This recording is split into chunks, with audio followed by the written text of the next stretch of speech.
Everybody. Welcome. Your saltwater guy, Captain Dave Hansen. We got a phenomenal podcast for you today. And Don Brockman's going to join us in a little bit again because we still have more stuff to talk about, the Sandbass closures. But hey, everybody, welcome to our show. Thank you for joining us today. We do this 6 days a week live. We've been doing it, since 2020. It's the only live podcast I know in America, 6 days a week. Pretty crazy. No editing, just live. Let her flow. Let it go. Let it go. If we say it, it's out there forever. There's no editing. Can you imagine living your life that way? It's pretty crazy. You're not going to see a lot of content creators doing live every single day. I don't know. It's kind of crazy, but we're going to do something different today. We're going to open up this Sandbass discussion to questions. If any of you guys have any questions about what we've been talking about and how we've been going about gathering up our information, and Don Brockman will join us here in a little bit, and he'll answer questions. I'll answer questions. We'll do our best to keep everyone informed. And then every single one of you that put in your letters to the Fish and Game Commission, I want to thank you very, very much. Mike Jones, perfect question. This is a question I've been asked a lot. This is a game they play, Mike. This is a game they play. This is called Wag the Dog. If you don't know what that means, there's a great old movie with a full-on liberal starring in it, but it's called Wag the Dog. So what they do is they'll give you this ridiculous 10-inch size limit on scope, and they'll take that away and make everybody think they actually gave you something, which they didn't, as they take away another fishery. They did it last year with the rockfish. They told everybody, we're going to give you all these depths. You're going to get all these depths. And or a year before last, and I was on the top of the mountain on this podcast every single day, yelling and screaming and telling everybody, don't buy into the crap. They're going to take away your vermilion rockfish. And everybody was celebrating. People were running out, buying electric reels. We're going to go fish for black cod. Oh my gosh, they have this black cod. They propped it up, making it sound like it was all that. Those of us in the industry, black cod are terrible. They're slimy, mushy, yucky meat. If we ever got into a school of black cod, we would drive away from them. They were worthless. You couldn't even get a quarter a pound for them back in the day. They were garbage fish. Now they made you guys all think it's some super secret, excellent fish to eat. But they opened up the depth limits. They even opened up the depth limits in the cow cod conservation zone. And everybody got excited thinking you were going to be allowed to catch cow cod. And that wasn't the case. And even the people that are helping make these decisions, I talked to them and they're like, you can't keep cow cod in the cow cod conservation zone? I thought that's what we voted on. And I'm like, nope. You guys voted on allowing them to open the cow cod conservation zone, but you can't keep a cow cod in the cow cod conservation zone. I don't know if any of you have ever caught a cow cod. When they come up, they're bloated. Their eyes are full of bubbles. They've got bubbles all over their skin, and they're going to tell you to put it on a release and drop it back down to the bottom. Average cow cod, most people are going to catch, is over 10 pounds. You're going to need 20 pounds of weight to get a 10-pound cow cod to go down. And it's not going to live. It doesn't live through that pressure change. But this is a game they play, Mike Jones. This is a game. They're very, very good at this game. They've been doing it to us for a very, very long time. When they get ready to take stuff, they give you something that means nothing. This sculpin, taking away the size possession limit, which was down to 10, which was pretty important. It should have been 12. You're absolutely right. But they took it to 10. And then they just took it away this year. They're like, well, we're going to take away your Sandbass, but watch this. We're going to give them, they can have a 10-inch or less sculpin, So they won't even know that we're taking away their sand bass. Watch this. That's what they do. It's crazy. It's the craziest thing you've ever seen. Like Don Brockman was saying yesterday, absolutely unbelievable that they don't understand where their money comes from. If we don't get to fish, we're not going to buy fishing licenses. If we don't buy fishing licenses, they're not going to get paid. The Fish and Wildlife won't get paid. The Fish and Game won't get paid. The Fish and Game Commission. All that bureaucratic waste of money is going to disappear. That's why these politicians right now are losing their ever-loving mind and screaming and yelling and telling you that Donald Trump's taking away your Medicare and all this other stuff, because they're all about to be out of their cush jobs where they don't do anything. He's taken away all the money from all these bull crap associations that are stealing our money on a daily basis. So yeah, and the cabezon thing, what a ridiculous joke that is. What a phenomenal fish. What a bitchin' little fish. They taste great. They're fun to catch. And you don't need one under 12 inches. You don't.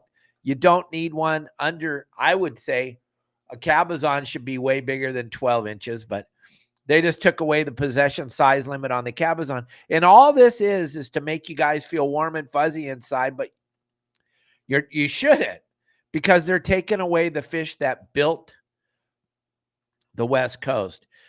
Real quick, though, I got so excited, got into things. Let's talk about Deckhand Sports. We had Dave Farron on the show last Friday. What a phenomenal human being he is. And the offer that he gave to everybody was incredible. And I know Matt Ryan and Darren and a lot of you took advantage of what he offered. But every day, Dave Farron offers you 15% on all his products over at Deckhand Sports. Deckhand Sports makes a phenomenal product to keep your fish as fresh as you could possibly keep them. There's so many products on his website. When you go over there, the SKU, he's got, I don't even know exactly how many products. He has a bunch. He has so many products that are going to enhance your fish, enhance your day of out fishing, enhance everything to do with anything to do with taking care of your fish, plus all the other cool products like his cups and his hats and his clothing. He is right there on the forefront of knowing exactly what we're all looking for as far as fish care and fishability goes. So check out all the great things over at Deckhand Sports. And with that QR code I have up on the screen, you're going to save 15% on all his products. Now, last week on the show, because he was our guest, he offered everybody 30% off, which was unbelievable. That means he was making no money on all the products you bought last week. So I thank Dave Farron for being a big supporter of Your Saltwater Guide. Not only is he a supporter of Your Saltwater Guide, but he is also a member of Your Saltwater Guide. So when you go over to Your Saltwater Guide, you'll see so many posts by Dave and his family posting of what they're catching, where they're catching it at. So thank you very much, Dave. We'll bring up a cool little video that Dave and I made of the air coffin that they just designed, and they have it out on the market. We'll show you some of that. We'll show you some other stuff a little later in the show. But check out the QR code and go grab some products. And like I said, gang, and Lisa, we're so excited to watch what you guys are going to do tonight. I think it's going to be a fun night out on the water. I know you're getting on Justin's boat here pretty quick and going to Catalina. We're all very, very excited to watch you tonight. You put on one heck of a show. I'm proud to have you as a member of my website and as a friend of the family at Your Saltwater Guide. Lisa, you do a phenomenal job, and your friends are going to have a ball tonight, and we're all going to enjoy watching them. Lisa's going live with Justin tonight on the boat. It's going to be so much fun. We can't wait to see what you got planned for us tonight and how many different hats and all the different things you're going to be doing tonight on the show. Gang, if you don't know what I'm talking about, if you're new to our podcast, we do a live fishing show. Oh, good. Oh, bitchin'. You guys are there. Bob, I love you, man. Good to see you. I can't wait to watch you tonight. We do a live fishing show 3 or 4 days a week which is pretty spectacular. We got Starlink on the boat. We have 4 high HD cameras. We do live fishing shows out on the water. And like I said, all of our stuff is live, no editing. So if you want to see real, and you want to see real mistakes, and you want to see real fishing without a bunch of editing, if you guys want to watch people catch a bunch of fish, totally edit it out, no idea how they did it, go watch some YouTube videos. But if you want to see how we do it, why we do it, where we do it, and all the different things that go along with fishing, watch our live fishing shows tonight around 6 o'clock. Between 6 and 6:30, Justin will be live at Catalina on the fishing show right here on the same channel you're watching us on. And then back to what we were talking about before. I'm willing to answer anybody's questions. If you have any questions about this Sandbass closure or any of the other closures coming down the pipe, or all the other things that the Fish and Wildlife Fishing Game Commission has planned for all of us wonderful human beings that pay our taxes and buy our fishing licenses. If you watch the History of Sport Fishing, you'll see a little segment on there with Frank Lopresti talking about how the United States of America is on a mission to abolish sport fishing in the United States of America. And they're doing it like Bill Varney was saying, and Captain Al Clowers, death by a million cuts. They're just slowly taking everything away. And like I was saying a few minutes ago, they're giving you guys back stuff that doesn't matter so that you won't pay attention to what they're really doing. They're devastating sport fishing in America. They've already devastated commercial fishing in America, besides the fact, oh, there, so you're here. There you are.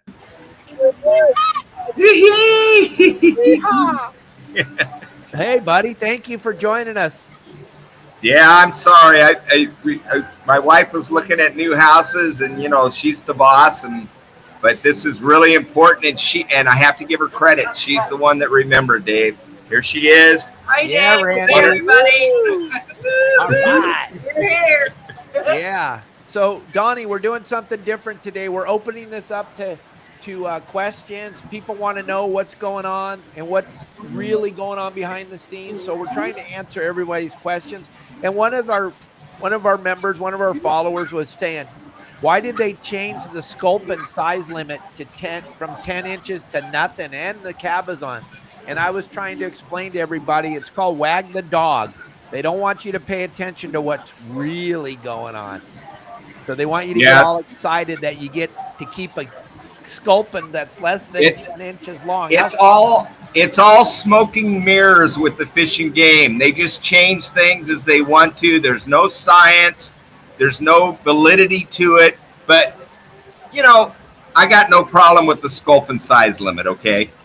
I got no issue because the fillets were like about, how long? About 3 inches. So, I mean. You know what they did? But you know what they did, right, Donnie? They took it to 0. You can have them any size now. Oh, well, imagine that. That's for the people fishing. Wait a minute. That's for the people fishing off the rocks that se habla no español, that fish off the rocks that don't know the regulations. They got tired of writing them tickets for the short fish. Yeah, I think it's more than that. I think it's wag the dog. I think it's don't pay attention to what we're doing over here. Watch what we're doing over there. And that's my thought process. And I don't know. It's kind of like what they did with our rock cod. And you and I love fishing rock. You guys have no idea. Here's 2 guys that love to fish, but we are queer for rock cod. We love rock cod fishing, man. Donnie used to run some bitchin' trips on the freelance when he first built it. You'd sleep on the deck. That's how into rock cod we were. So, is it midway up California waters, their nesting areas? Well, not really. Donnie, can you address that? Do you see that question? Hello? I'm having a hard time hearing you, so I'm just trying to turn the volume up. All right. Well, one of our members Victoria is asking, okay, going back to the sand bass, isn't midway up California waters their nesting areas? No, Victoria, what's going on is every year, back when we had cold water in California, the sand bass would migrate from Mexico up into the San Diego area, the Santa Monica Bay area, the San Onofre area, and they would spawn in the mud in 90 to 130 feet of water. And they would spawn out there, and then they would turn around after they laid all their eggs, and they would swim back to Mexico. Now, that was a really cool experience to get to go out there, and people would get to catch them and have fun. And then the fish would go back to Mexico, and we wouldn't even put a dent in the population. Yeah, we would catch fish, but to think that we actually affected the population of the sand bats when they would come up here to spawn was absolutely ludicrous, because year after year they would come up here and spawn. Then when this whole thing decided to not work anymore is when the water got warm, and the fish don't migrate up into our water when it's warm. And so to think that we wiped out the sand bass, that's the craziest thing you've ever seen. They're about as thick as they could possibly be down in Mexico. And so for us to take a hit is absolutely ridiculous. Yeah, David, you should do the math. They take 8,000 tons of sand bass a year in Mexico. That is what is on paper. We don't know how much they catch off of paper, but think if you calculated that out, how many sand bass they are. And you know, something I thought about yesterday, that the first string, when Russ Iser owned the boat, he actually tagged sand bass. He took the LA Rod and Reel Club out 2 times. They tagged over 2,500 sand bass. And do you know, not one of those tags ever came back? So where did they go? Yeah. Yeah. You know, I mean, 2,500 is not that many, but we were at that time, we were catching 2 or 3. I'm talking about the whole fleet was catching a couple thousand sand bass a day back then. And this is back, 1984, 1988. So, it just, you got to think, and this all changed. This fishery in Mexico, I think, started in the early 2000s, from what I was told. One more thing I want to say, though, Victoria. Don Brockman owns a sport boat. My family owns 9 sport boats. We've never had a cow on any of our boats. So that word cattle boat, that pisses off the industry like you can't even comprehend. They're called sport boats. My dad used to say this all the time. We've never had a cow on any of our boats. Yeah, but back in the 50s and 60s, they did call them cattle boats, David. No, I know.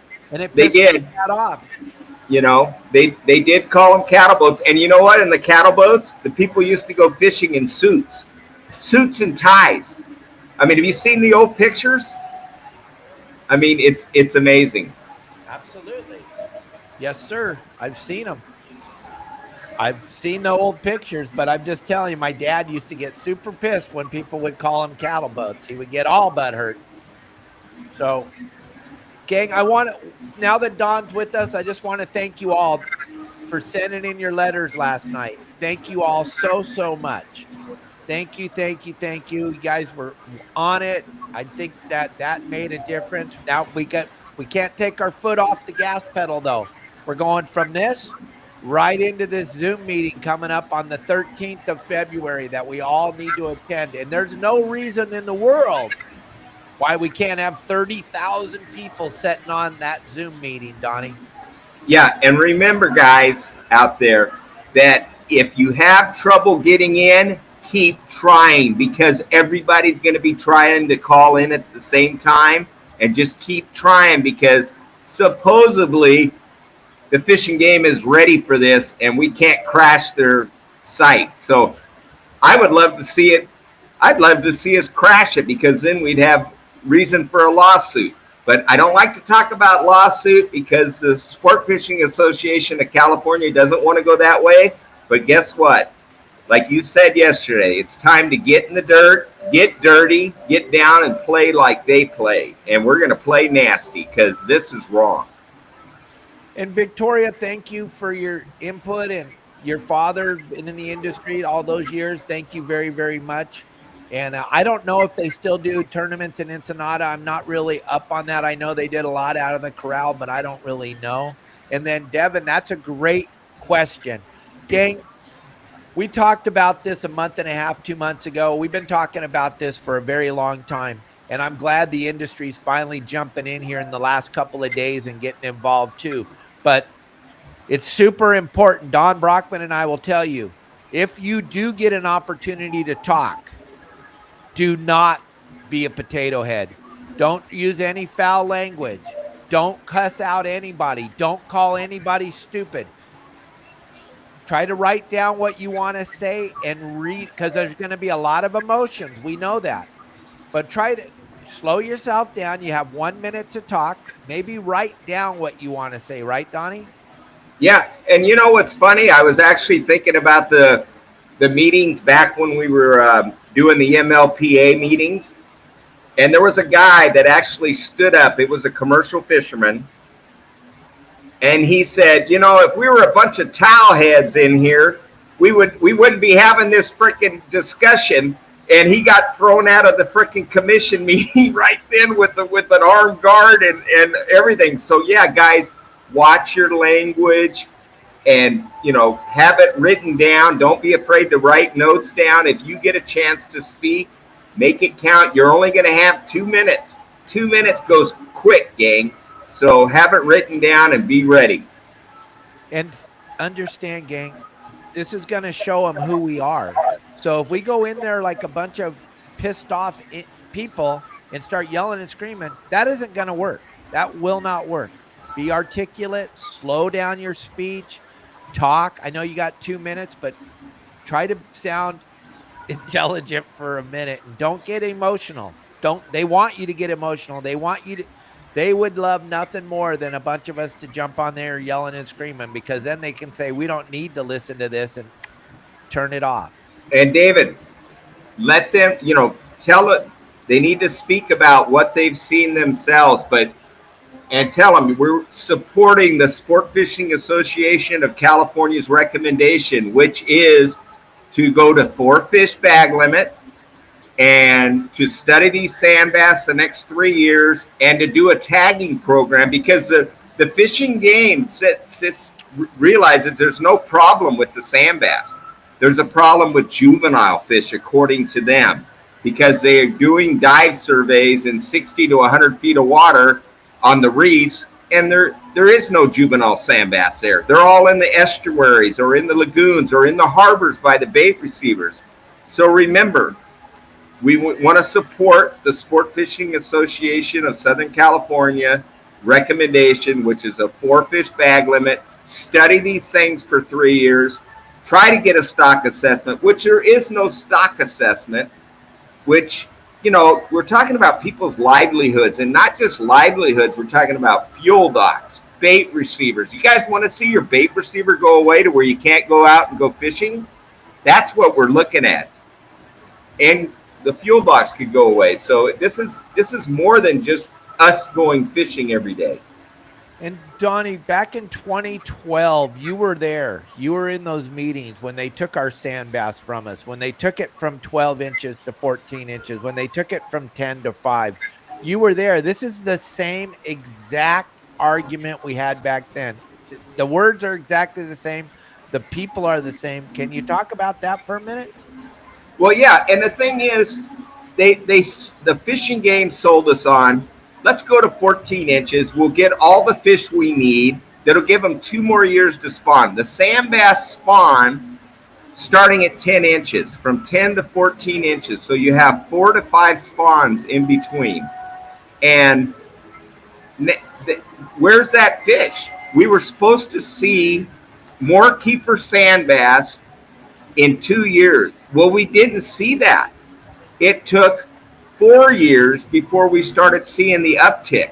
Now we're seeing the uptick. That's why I'm saying the fishing game recognizes that there's not an issue There's not a catastrophe because they see the uptick in the catches. But that's from the size limit. But it didn't happen in 2 years as the fishing game sold us on.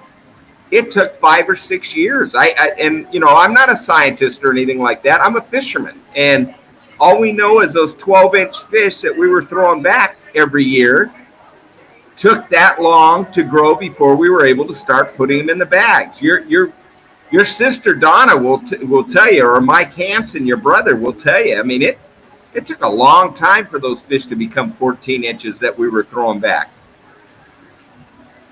No, it's ridiculous because we've been in a cycle since they set that up. Right after they set that up, all of a sudden 2014, 2015, hot water, Southern California, 70 degrees plus every year from the top of the ocean to the bottom of the ocean. Warm water. This will be the first year since they changed the size and possession limit that we have cold water. That's what I'm trying to say, Don, is we didn't even get a chance to see if it worked. And then remember, an hour before they changed the bass, they closed the coastline, a third of the coastline. So they're not even giving us a chance to see if any of it works. Now we're back to getting... And also, David, think about this. With the warm water came the sardines on the coast. All the anchovies moved offshore to where the bait boats couldn't catch them. So we're trying to catch sandbass on 6 to 9 inch baits. That doesn't work. And, that wasn't taken into that's not even taken into the consideration of the California Department of Fish and Wildlife. And this year, my gosh, we've got so much anchovies between San Diego and Newport now. We haven't seen it like this. Like you said, the cold water. I mean, it brings in all the nutrients, and it's going to thrive for barracuda and sandbass. We're going to have a really good summer. I mean, it's looking for the local fishing. Right, but we still got a big problem, the California sea lion, but they don't want to talk about that. Also, we're going to have a massive problem when it rains, and it will rain because we're going to have urban runoff like you've never seen before in the history of the planet. And if they really wanted to talk about the problems, urban runoff, number one, California sea lion, number two, and then you can leave everything else alone because those are the only two real problems in Southern California. No matter what the Lion Media and the Lion Fish and Wildlife Commission want you to believe, there's no shortage of fish. There's shortage of people that know how to find them, and there's shortage of people that understand what we're up against. And the problem, gang, like Don said, is the bait that we've been using, but we can't talk about that because what if you bring that up, Don? Then what do they tell you? They want to take away the bait. Exactly. So they got us coming and going, gang. Whichever way we're going to lean into this, they're going to find a way to shut us down the other way. So like my sister was saying today. And David, there's one thing. We cannot really talk about the sea lions because there's no way the tree huggers are ever going to let us do anything about it. The only thing that's going to take care of the sea lions is some kind of disease or something that they get. But, you're talking about there was 250,000 animals back in the 80s when I fished. There's over 1 million. And those million, there's probably 2 million now between, counting between Baja and Alaska now because they're everywhere now where they used to just be the California sea lion. I've been on quite a few podcasts in the last year. Now that we've grown so big, people are reaching out and having me on their podcast. And the number one thing that everybody back east and in Texas and in the Midwest don't understand is this sea lion problem. I'll be with April Volke on the 19th of February on her podcast. Finally, we found a couple people on the other side that are willing to have an open conversation. So this is going to be a phenomenal podcast about the sea lions because no one wants, like Don said, no one wants to talk about them. It's the most scariest conversation to ever have is the sea lion conversation. But we got to focus right now today on this sandbass thing. We could get off on different topics. Don and I have been doing this so long. We have a we have a very educated opinion on everything, but we got to work on this sand bass. We got to stay focused, right, Donnie? Well, that's the only battle we're fighting right now, and you know what? There's plenty more. That is why you say social media is where it's at, and I mean, it's at. And I see that one little comment about the lithium fire up at Moss Landing. I mean, that is disastrous. Yeah, thank you, Governor Newsom. You know. Wait a minute. You mean there's a problem with green energy? Yeah. Come on. Come on. Say it ain't so, Joe. There's a problem with green. Wait a minute. I actually saw a picture the other day of the Hertz company taking away their 2018 electric cars because they were too busy fixing them, and they're all in a junkyard back east, and there's just thousands of them just sitting there rotting because they don't know what to do with them. They can't sell them. So real quick, gang, I want to show you this. We're going to get into this conversation here a little bit more, but I want to bring this QR code up on the screen. Deckhand Sports makes a phenomenal product. Right there, you're going to save 15% on it. It's an epic problem. The epic product, the new Deckhand Sports air coffin is incredible. If you look at this thing coming down the dock, look at that. That's going to open up to an ice chest size when he takes that pump out. It all comes together in the bag. He's going to take that pump out. He's going to blow this air coffin up. It's going to fit right underneath his seat on his center console. He's going to throw his bait on the boat and go fishing. And that thing is absolutely incredible. The way that it works, it comes down in that little pack, like you just showed him walking down the dock. It'll hold a nice 20-pound yellowtail, throw it right into the air coffin. So many phenomenal products. You go over to Deckhand Sports, use that QR code I have up on the screen. You're going to save 15%, or you could put in the code YSWG and the number 15, and you're going to save 15% as you're checking out at Deckhand Sports. Check out all the products over there. You won't be disappointed. And if you show up at the Pacific Coast Sport Fishing Show wearing one of my shirts or one of my hats or any swag that I have, you're going to get a brand new Deckhand Sports hat like the one I'm wearing right now. He's got 2 different colors. You can pick out which color. He said he'll have plenty for everybody. So go check out Deckhand Sports, gang. You won't be disappointed. He stands up for his product. Customer service is phenomenal. You won't be disappointed. Deckhand Sports. Go to deckhandsports.com. All right. Back to this green energy. What do you think, Donnie? You know, I understand why we're doing it. I just think we're going about it the wrong way, but I don't know what the right way is. I mean, I don't believe in global warming or anything like that, but you know, the world has changed, but guess what? So is fishing, so is everything else. We just have to adapt with it. So I don't know. I mean, I don't own an electric car, but I do own an electric toothbrush.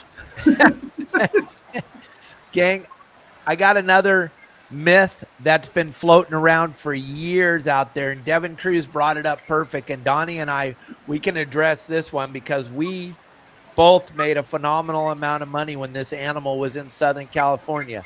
The Humboldt squid had nothing to do with the Sandbass. The Humboldt, listen, pay attention. The Humboldt squid had nothing to do with the Sandbass. Donnie? Well, you know what? When they went through, I will tell you this, they mowed everything. They mowed bluegill. They mowed Picacio. They went through a mode. But the Sandbass weren't here when those things went through. You know? So also, they didn't spend a lot of time in the shallow water. Yeah, they don't spend a lot of. They came in and they went out. Once they devoured the anchovies or sardines or whatever was there, and that's why some of this Humboldt squid made it up on the beach. They were chasing smelt and stuff, and that's why they washed up on the shore. But then they went back out, and the Humboldt squid, God, they went all the way up to frickin' Morro Bay. I mean, they went up the coast, mowing everything down, and then they went out to sea, you know. And they're And deep who knows water. where they are now? When I was running the freelance on those twilight trips and running Dana War sport fishing boats, we found them in the canyons, gang. That's where they lived, in the canyons, on the canyon walls. You didn't find them in 15 fathoms where the sand bass were. That's not where we hunted for them. That's not once in a while they would show up. But we found them in the canyons, Newport Canyon, Dana Point Canyon, Carlsbad Canyon, La Jolla Canyon. You didn't find them in the shallow water. So that myth that the Humboldt squid ate them all, please, gang. Well, and here's another, Dave, here's another thing. In 1984 or 83, I was running a boat, owned a boat called the Sport Fisher. And the Humboldt squid went through there. They went right through Huntington Flats. For 2 or 3 days, we didn't catch a calico bass, okay, because they were scared to poo-poo. But guess what? After 2 or 3 days after the Humboldt squid left, we were catching calico bass, we were catching Johnny bass again, and we were catching sculpin again. So if they were going to eat sand bass, they would have ate calico bass too, and there's no problem with calico bass. Okay? Rest my case. Absolutely. And I just think it's silly that we're still talking about that. We haven't even talked. I mean, we haven't even seen the Humboldt in so long. To think that that's where all the sand bass went is the craziest thing, because like Donnie was saying yesterday, he looked at it on his sonar and he was seeing 30-ton spots of sand bass. There was Humboldt squid, but there wasn't enough to eat that many sand basses. No, they couldn't catch them. The sand bass would be too quick anyways. Right. And I think that's why the calico bass, you know, were fine and everything like that, you know. So you got to be careful your verbiage and what you're using, the words you're using. And just as we get closer to this Zoom meeting, try to write down what you think you've seen in your lifetime on the planet, not what you've seen in the last 11 years. In this warm water cycle, you can't use that, gang. If you start to look at Fred, the guys down in San Diego that have that anchovy every day for bait, these guys are catching sand bass day in and day out right now because they're using the proper size bait, and they're catching them on the rocks there. Last year, Donnie, you and I talked about this. Rusty had some days where he was catching those spawning sand. There was so much sand bass up there when they bait boat would give him anchovies, he was whaling on them. Right. On your boat, on the freelance, on your. Oh no! Boat. I mean, yeah, and I mean last summer, the native son out of Long Beach or out of San Pedro had anchovies for about 8 days, and he caught limits of sand bass for 8 days straight. But as soon as the anchovies went away, there it went. But at the same time, the freelance was trying to catch the sand bass, and he'd catch 30 or 40 of them, but he could not make a catch of it. He'd have to go out and get the sculpin to make the people happy, you know. So, yeah, it's all about the bait. Just like when you go tuna fishing, it's all about whatever you're using, whatever the fish are biting on is what you got to use. Absolutely. You just have to remember the ocean's a cycle, and it changes all the time. The nice thing about Devin Cruz, Don Brockman, myself, we've been able to live long enough to see a couple of different cycles in our lifetime. A lot of you got into fishing in 2014, 2015 when this giant bluefin showed up, and you haven't really seen any cycles. So you're like, there aren't any sand bass. That's just because you don't know how to fish with anchovies. You haven't seen the cold water cycle. If you take a deep breath and watch what happens this winter or this summer, you're going to be blown away. You're going to see some of the most incredible shore fishing that we've seen in a very long time, because Southern California, Donnie, let everybody know the water should be 67 to 69. It should not be in the 70s. We never saw that growing up. Right. And that's the thing about people say, well, where's the albacore? You know, I don't like to use the word albacore, but albacore loves 65, 66, 67. We always said when the Sandbass showed up before July 4th, the water was perfect, and here would come the albacore. So there's always a correlation. Water temp, bait. And you know what? For albacore, they don't like sardines. They like anchovies. Yeah. You don't see any commercial bait boats that fish albacore up in Oregon. They all go get their anchovies. They don't fish sardines. Yep. No, it's absolute truth, gang. This is just cycles, and most of you haven't been in this thing long enough to understand the cycles, but we're trying to tell you. And I bring Michael Folks on the show every Tuesday because he's got the history of sport fishing, and you can look back at history and you can see the cycles. Everything in the ocean changes every day. Donnie will tell you, many days you caught a million fish one day and went out there the next day and you didn't catch a million fish. And then if you went by that, you'd be like, that's over. Then 2 days later, you caught a million fish again. It's all cyclical. It's all conditions, but we have to try to keep fishing open for our grandkids. You know, the problem is these scientists, if they just use 50% of the fisherman data for their science, we wouldn't be having these issues. But they don't listen to us. They only look at what is science, what they can write down. And you know what? The reason we're in this issue is because we're not catching as many sand bass as we used to. Well, guess what? They cut the limit down. We've had these El Niños. We've had no anchovies. And of course the fish counts are going to go down. Has nothing to do about the biomass of the sand bass. You know, let's get real here. That's why there's no stock assessment. You know, when they make fishery decisions, there should always be a stock assessment to start it. You don't do a stock assessment after you do this stuff. Or let's reduce the limit to 5 and see what happens. And then nothing changes. And here we are now. Now let's go to 0, or let's shut it down because we're catching them during the spawning. Well, what difference does it make if we're catching them during their spawning? If we're throwing them back, who cares? You know, it's just these people the scientists just try to say, no, let's just stop. They're just against fishing sometimes, and it's sad. It's sad that we have to fight this battle. But guess what, Dave? That's why you have a job for the rest of your life. Is, taking care of the people here on social media and getting them the correct information. God bless you. Thank you. Your dad will be proud. Thank you very much. And that's why I wanted Don to join us again today, is just to reiterate what I've been telling you all for so long. Is it's all a mission to stop us from fishing.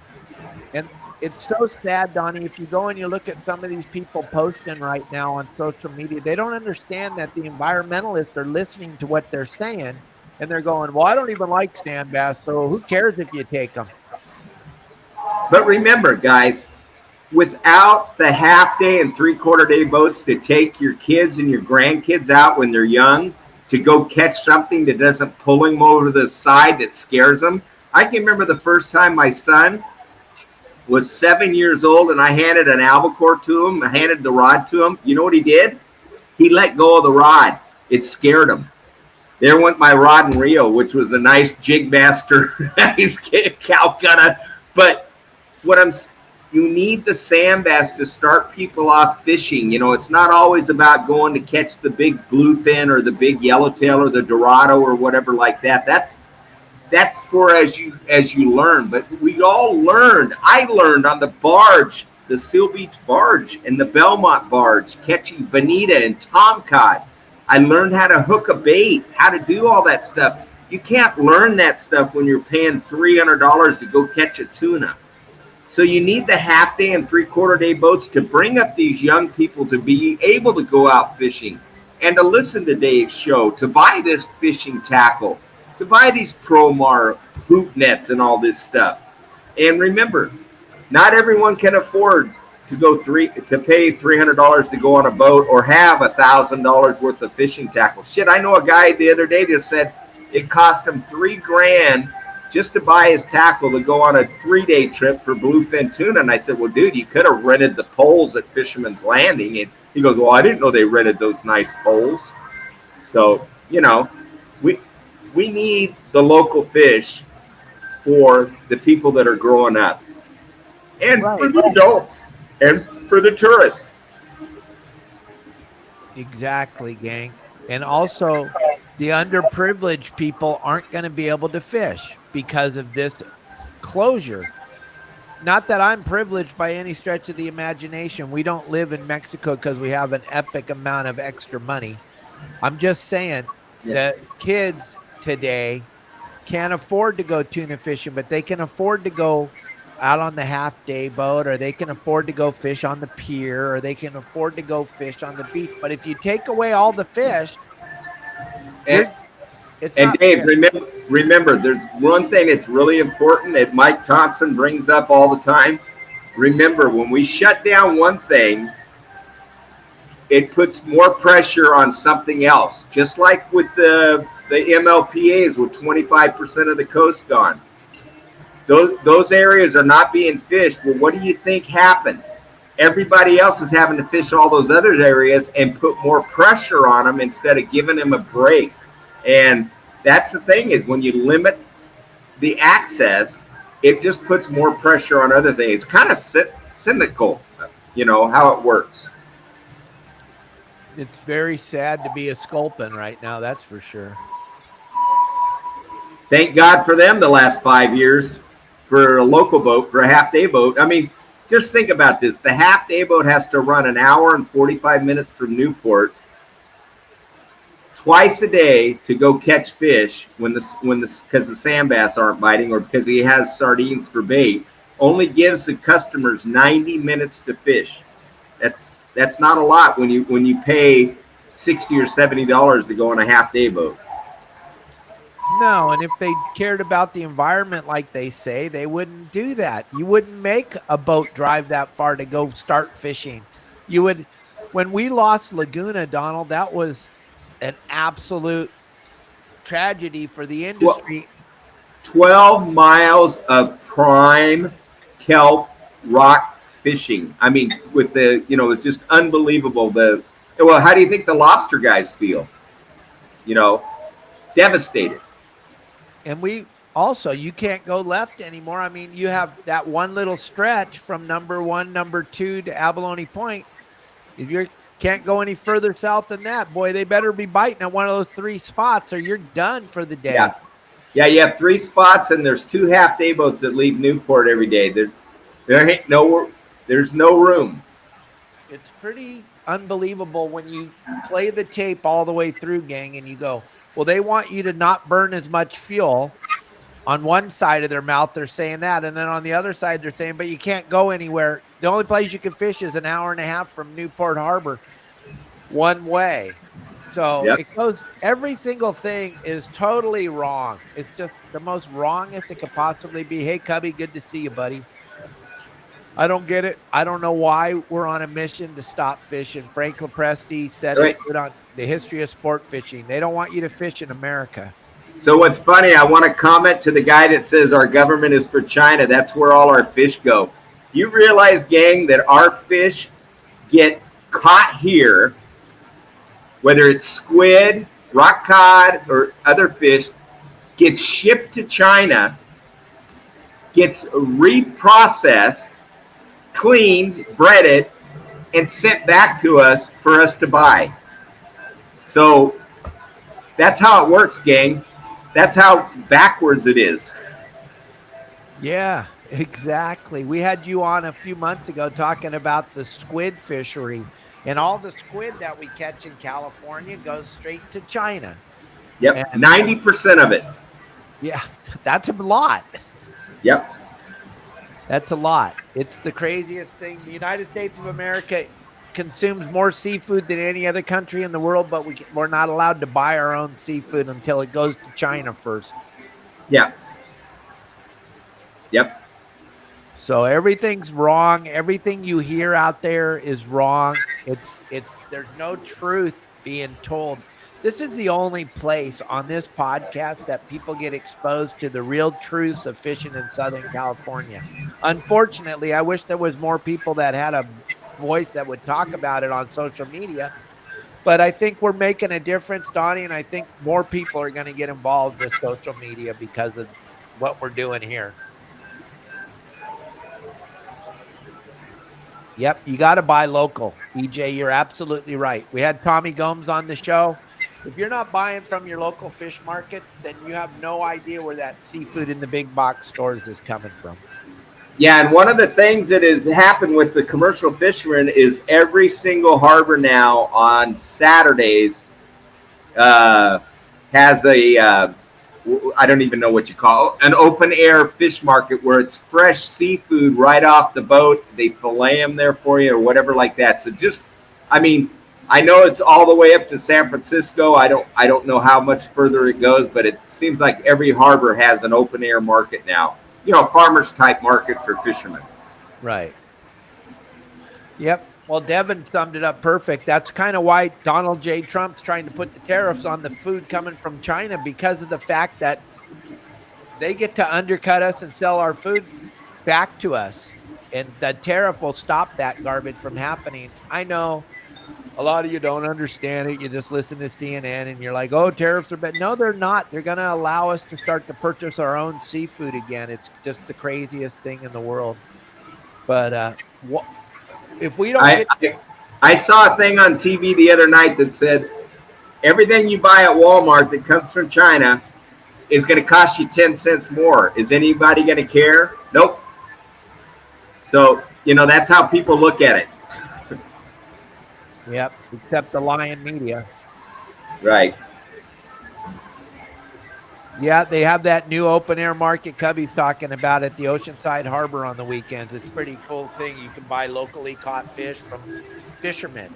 You get to talk to the guys that are selling the fish there in Oceanside Harbor. Those are the guys that caught it, which is kind of unique. Same thing when you go to Tunaville Market and Grocery in San Diego, or you go to John's Fish Market in Dana Point. A lot of times when you're in there, you'll see the fishermen coming in with their catch. It's kind of a unique experience. Go to one of the box stores. You'll never see a fisherman in there. So if you guys got any more questions, we got about 10 minutes here. If you want to ask Donnie anything, he's here right now. He's willing to answer your questions. If you got anything you want to ask him, feel free to do so. And if not, stay paying attention to what we're talking about every day, because we're going to keep talking about it. Any of you that have been out fishing this week, I need you to call in tomorrow for our show at 9 a.m. Pacific Standard Time.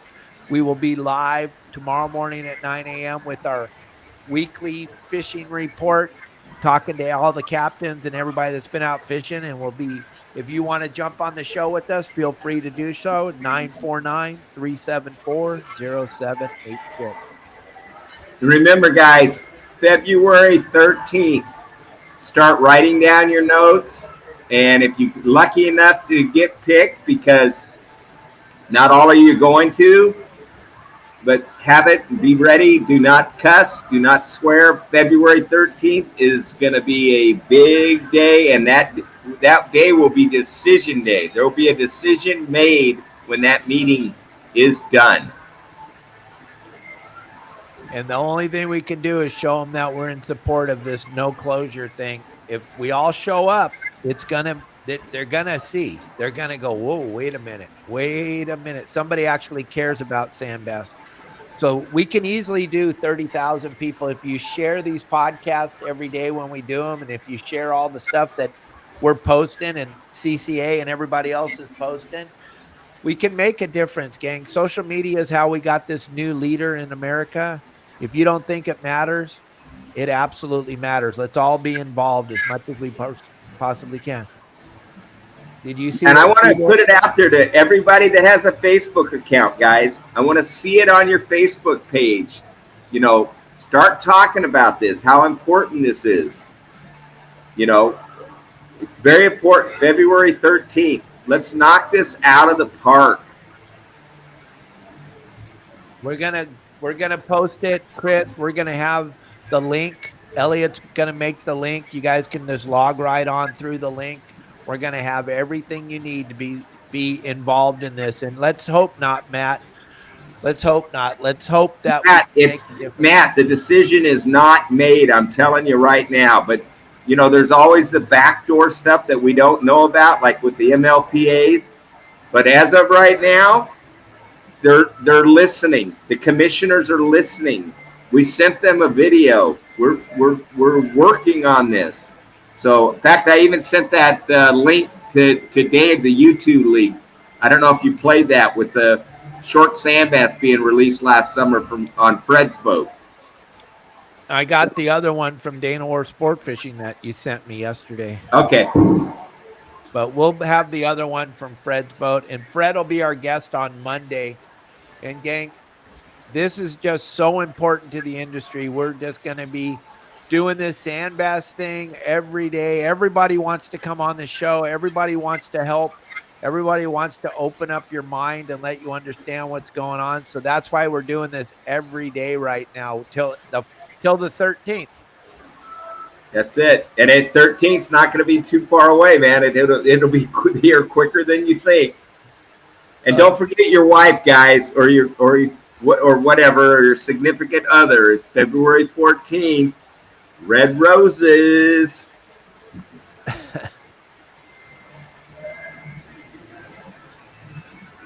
Yeah, I don't understand that either, Devin, but we're not going to talk about that. I don't understand why every single person that has a voice isn't talking about this. I don't understand it, but whatever. Because it's controversial, David. They're trying not to be biased. Right. No, I understand. And none of us thought that Donald Trump was going to win the election. But when he went on Joe Rogan's show and he went on Theo Von's show, it changed the whole thing, gang. So social media can change everything. I know I sat at my dinner table with Kelly and I said, they're going to do it again. They're going to take this away from him and they're going to let the dumb lady win.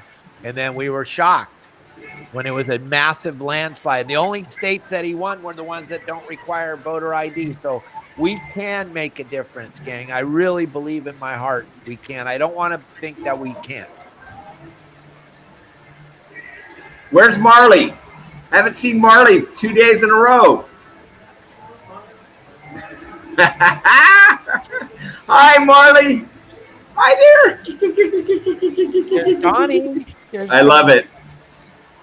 Yeah, he was up there kicking back. Him and I were out cleaning the backyard all day today, and he's just waiting. Oh, I can hear. He's just waiting to go back outside and play. All right.